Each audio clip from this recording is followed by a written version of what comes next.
Welcome to the master classes. कैसे हैं आप लोग? उम्मीद करता हूँ अच्छे होंगे और फिट होंगे। सो बच्चों, लास्ट क्लास में हमने एक इम्पॉर्टेंट क्वेश्चन किया था, रिटायरमेंट का फुल क्वेश्चन। इस क्लास में हम एक और अच्छा क्वेश्चन करने जा रहे हैं जिसमें आपको कुछ नई चीज़ें सीखने को मिलेगी। यह है question number 38, page 6.72 T S. Grewal, new वाली बुक। चलिए शुरू करते हैं आज की क्लास एक ब्रेक के बाद।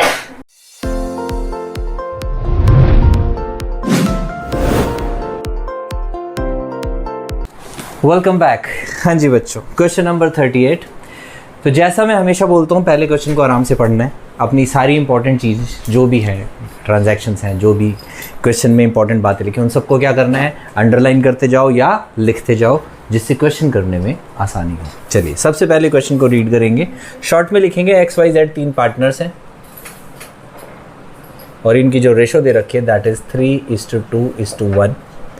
ओके, बैलेंस शीट दे रखी है। सबसे पहले मैंने आपको हमेशा बताया, यहाँ पे क्या लिख देते हैं, बाय बैलेंस ब्रॉट डाउन, जो कि हम अब लिख देते हैं 68:32:21।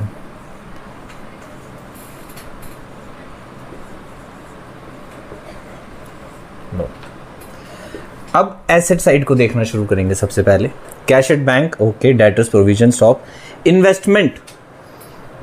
देखिए, इन्वेस्टमेंट फ्लक्चुएशन फंड भी दे रखा है, इन्वेस्टमेंट भी दे रखी है, बुक वैल्यू भी दे रखी है और मार्केट वैल्यू भी दे रखी है। बुक वैल्यू है 15,000, मार्केट वैल्यू उससे बढ़ गई तो फायदा हो गया। फायदा होगा तो यहाँ लिख देंगे बाय इन्वेस्टमेंट 2,600। ठीक है, इन्वेस्टमेंट को यहाँ लिख देंगे मार्केट वैल्यू पे 17,600। और ये जो रिजर्व है, अब ये क्या हो गया, फ्री रिजर्व हो गया। अगर फ्री रिजर्व हो गया तो इसको डिस्ट्रीब्यूट कर देंगे ओल्ड रेशो। अच्छा, जेड ने ले ली। ओके जी, चलिए बच्चों, ये जो इन्वेस्टमेंट है ये किसने ले ली, जेड में ले ली। जेड ने ले ली तो ये यहाँ नहीं आएगी, आगे एडजस्टमेंट में लिखा है, तो ये कहाँ आ जाएगी, ये यहाँ आ जाएगी। मार्केट वैल्यू भाई ले ली, हाँ लीजिए। ठीक है, बात समझ में आ गई। चलिए, हाँ हम कहाँ थे, हम यहाँ थे, इन्वेस्टमेंट फ्लक्चुएशन रिजर्व बांट रहे थे। ये है हमारा 6,000, तो ये बढ़ जाएगा 3,000, 2,000 और 1,000। इजी है। आगे चलेंगे, पेटेंट्स है, मशीनरी है, गुडविल राइट ऑफ करेंगे। ये भी 6,000 है, 3,000, 2,000, 1,000। एडवर्टीजमेंट सस्पेंस, ये भी राइट ऑफ हो जाएगा। 2625, 1750, 875। लो जी, ये भी राइट ऑफ हो गया। Creditors workman compensation reserve. अब वर्कमैन कंपनसेशन रिजर्व रखा है, देखते हैं इसकी कोई एडजस्टमेंट है या नहीं है। गुडविल ऑफ द फर्म, ठीक है, वैल्यू ऑफ पेटेंट्स, प्रोविजन है। वो कह रहा है liability for workman compensation to the extent of 750 is to be created. तो लायबिलिटी क्रिएट करनी है 750 की, तो क्या आ जाएगा, claim on workman compensation reserve 750। Liability create हो गई, बाकी के पैसे बच गए तो बांट देंगे। बांटो जी, कितने बच गए, 5,625। ठीक है, 12,000 थे जिसमें से 750 की हमने लायबिलिटी क्रिएट कर दी, तो 11,250 फ्री रिजर्व्स हो गए हैं बच्चों, जो हमें क्या करना होता है, बांटने होते हैं। ठीक है, बांट देते हैं। क्या आएगा, 5,625, 5,625, 3,750, 3,750, 1,875। 1,875। लो जी, 3:2:1 में बट गए। चलिए, बैलेंस शीट हमारी हो गई खत्म। अब चलते हैं आगे। वो कह रहा है goodwill of the firm is to be valued at 34,800। Okay, क्या चेक करो, एक तो जा कौन रहा है, जेड जा रहा है। दूसरा, क्या इनकी रेशो के बारे में कुछ लिखा है, तो इनकी रेशो के बारे में कुछ नहीं लिखा, कुछ नहीं लिखा, तो इसका मतलब इनकी न्यू रेशो क्या आ जाएगी 3:2 और गेनिंग रेशो भी क्या आ जाएगी 3:2। यही न्यू रेशो है, यही गेनिंग रेशो है। अब गुडविल की ट्रीटमेंट क्या होती है, जो जा रहा होता है उसको बाकी के दोनों पार्टनर गेनिंग रेशो में उसका शेयर दे देते हैं, निकाल लेते हैं। Z शेयर ऑफ गुडविल 34800 का 1/6 निकाल लेंगे, कितना आ जाएगा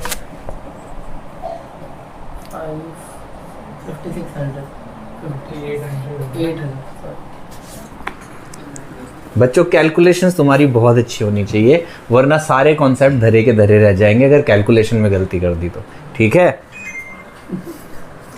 तो कैलकुलेशंस तुम्हारी एकदम एक्यूरेट होनी चाहिए। तो कैलकुलेशन धीरे करना, गलत मत कर देना, कोई बात नहीं। ठीक है, अब इसको हमने किस में बांटना है 3:2 की रेशो में बांट देना है। तो ये Z को दे देंगे by X and by Y। बांटो भाई इसको 3:2 में, 5 से डिवाइड करो, कितना आ जाएगा 3480 हाँ। और 2320 1160 आएगा ना, 3300 और 180। ठीक है, क्या बोला 3480 बिल्कुल ठीक 2320 हाँ। लीजिए इसको 5 से डिवाइड कर लो, 5 से डिवाइड करोगे तो कितना आ जाएगा 1160 आ जाएगा। 1160 को 2 से मल्टीप्लाई करो और 3 से मल्टीप्लाई करो, यहाँ पे भी एंट्री आ जाएगी 2Z कैपिटल अकाउंट X और Y में 2320। लो जी, ओके बच्चों, गुडविल की एंट्री हो गई। अब आते हैं रिवैल्यूएशन पे। वो कह रहा है value of patents is to be reduced by 20%। तो 2 पेटेंट्स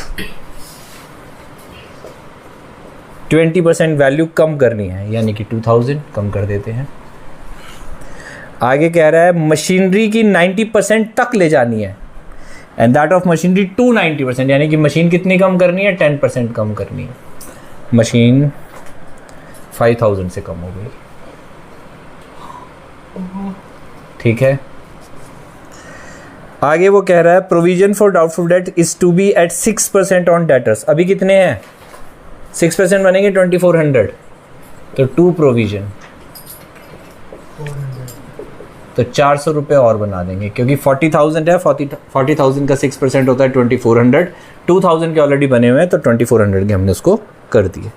ओके, क्या प्रोविजन वाला देखो, वो कह रहा है 40,000 के डेटर्स है जिसका 6% प्रोविजन बनाना है, यानी कि 2400। ऑलरेडी कितना बना हुआ है 2000, तो 400 यहाँ आ जाएगा। इन सब चीज़ों को यहाँ भी लिख देते हैं।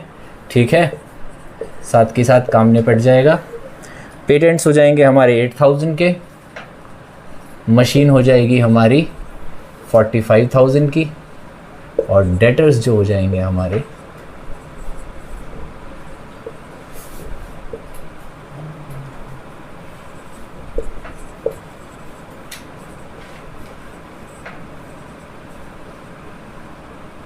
ठीक है बच्चों।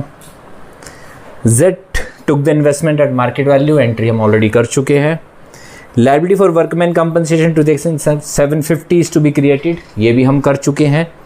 Liability of 4000 included in creditors not to be paid, फ़ायदा हो गया, यानी कि कोई क्रेडिटर्स होंगे हमारे 4000 रुपीज़ के जो अब हमें नहीं देने। क्यों नहीं देने वो तो हमें नहीं पता, पर वो कह रहे हैं नहीं देने तो नहीं देने।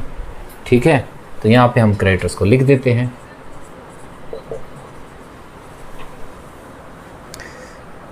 तो ये रह जाएंगे हमारे 17,000 के। ओके बच्चों, लास्ट वो कह रहा है amount due to Z to be paid as follow. Z को जो भी पैसे देने हैं वो कैसे देने हैं, वो कह रहा है 5067 तो इमीडिएटली कैश दे दो। ठीक है, कैश है हमारे पास, बैंक से देने हैं, दे देते हैं टू बैंक। कितने 5067। आगे वो कह रहा है 50% of the balance with in 1 year and the balance bye a draft of 3 months.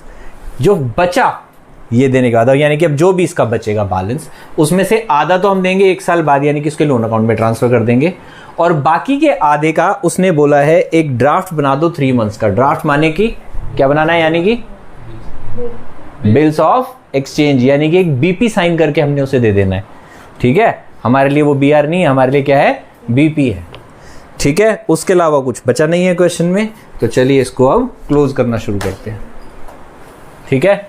सबसे पहले क्या क्लोज होगा, सबसे पहले ये क्लोज होगा और ये आ रहा है हमारा लॉस 7400 यहाँ आ गया, तो 800 का लॉस आ गया। और फिगर्स आएंगे अब, by loss transfer to X Y और जेड। हाँ ये तो 400 आ ही जाएगा सीधा सीधा, 267 और 133। नहीं बेटा, हमेशा ऐसा करो करो, किसी को 1 रुपया कम और 1 रुपया ज़्यादा राउंड फिगर कर दिया करो कि टोटल बराबर आना चाहिए। अगर 266 और 133 करेंगे तो 1 रुपये का फ़र्क आ जाएगा। नहीं करेंगे ना, देखो 133 रुपये 33 पैसे है, उसका बढ़ाओगे या 66 पैसे वाले का बढ़ाओगे? राउंड फिगर किसकी बढ़ाओगे आप बताओ, खुद सोचो। ऐसे मत सोचो ना कि उसको कम मिल रहा है तो उस बेचारे को ज़्यादा दे दो, नहीं, हमें ऐसे नहीं करना। राउंड फिगर हमेशा क्या होता है, जो नियरेस्ट टू रुपी होता है हमेशा बच्चों उसको कंप्लीट करना चाहिए। ओके चलिए जी, ये लॉस यहाँ हम लिख देंगे। हो टू रिवैल्यूएशन 400, 267, 133। और कुछ नहीं बचा करने के लिए, सब कर दिया हमने। गुड मॉर्निंग, सो रहे हो आप क्लास में? तो जब लिखवाया था तब कहाँ थे?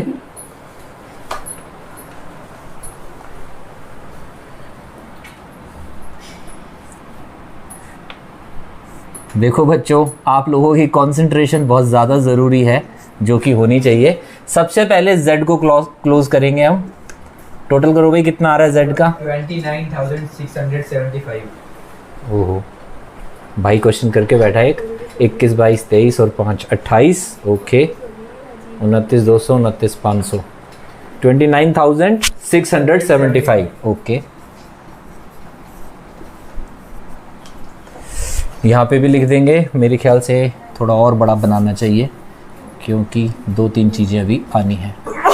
लीजिए, एक आएगा टू बीपी, एक आएगा टू जेड्स लोन अकाउंट, और एक आएगा टू बैलेंस कैरिड डाउन। अब टोटल करते हैं 29,675। इसमें से बच्चों इसको आपने माइनस करना है।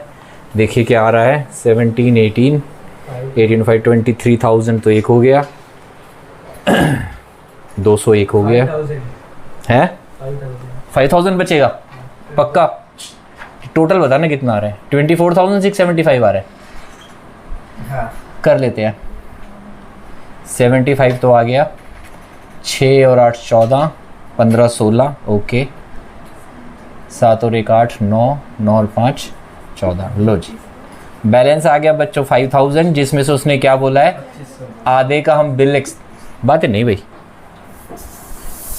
और आधा हम उसके लोन अकाउंट में ट्रांसफर कर देंगे। ये दोनों ही चीज़ें बच्चों कहाँ चली जाएंगी? बैलेंस शीट में चली जाएंगी। जेड्स लोन अकाउंट भी और बिल्स पेबल भी। और जो हमारा बैंक है, बैंक का बैलेंस कितना है? 5750। तो 5750 में से 5067 माइनस करके लिख देना है, जो कि आएगा 683। ओके बच्चों, सारी एडजस्टमेंट हो गई।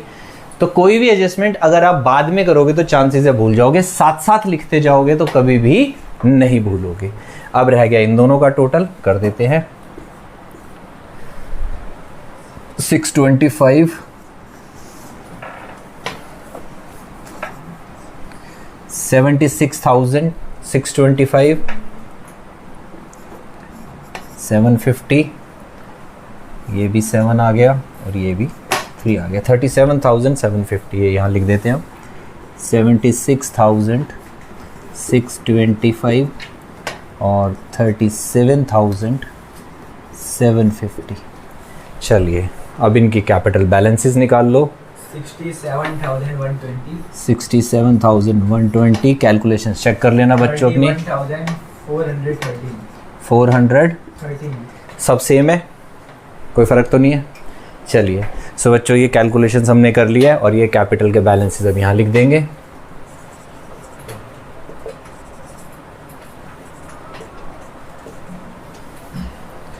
67,120 और दूसरा है 31,413 और इन दोनों को टोटल कर देते हैं 3,3,5,8,9। अब क्या करना है, लास्ट काम रह गया, एक बार बैलेंस शीट उठाएंगे और जो जो आइटम्स रह गई हैं बैलेंस शीट की वो लिखते जाएंगे। बैंक हम लिख चुके हैं, डेटर्स लिख चुके हैं,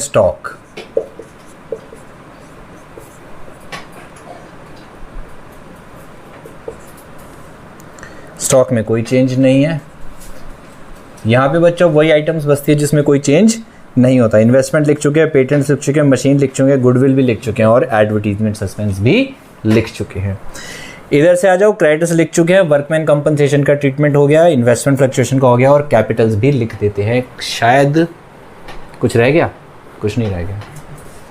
चलिए अब रह गया है सिर्फ टोटल करना, तो उम्मीद करते हैं कि मैच होना चाहिए। 121,720. सही आ रहा है? 83 आ रहा है लास्ट में।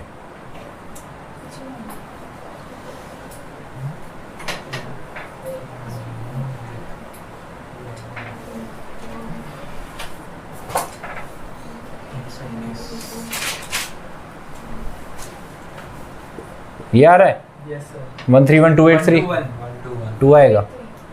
कितना कैरी करा है मैंने? 7 और 6 13 और 8 21 2 9 और 1 10 और 2 12 राइट। 121283 आंसर भी यही है। अब इस साइड का भी कर ले। 283 तो आ गया भाई। 8 13 20 और 1 21